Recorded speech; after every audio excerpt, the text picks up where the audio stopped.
पुढे पुढच्या घडामोडीकडे रोहिणी खडसे यांच्या ट्विटला भाजप आमदार मनोज घोरपडे यांनी उत्तर दिलं। रोहिणी खडसे यांना सहकारातलं काही कळत नसावं म्हणून त्यांनी ट्विट केलं असावं असा टोला घोरपडेंनी लगावला। दरम्यान कराडच्या सह्याद्री साखर कारखाना निवडणुकीत पीडी पाटील पॅनलचा विजय झालाय। भाजपच्या दोन्ही पॅनलचा पराभव झालाय। पैशाचं वारेमाप वाटप करूनही पराभव झाल्याचं ट्विट करत खडसे यांनी भाजपला टोला लगावला होता।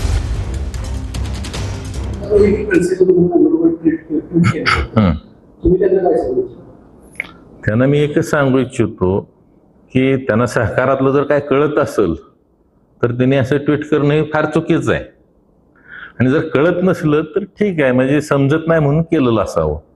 1000 सभासद आजही या ठिकाणी वारस नोंदीपासून वंचित आहेत, आणि हे जे काय बॅलेट पेपर वगैरे म्हणतायत तर माझं पण त्यांना या ठिकाणी आव्हान आहे की तुम्ही या ठिकाणी हे 9000 सभासद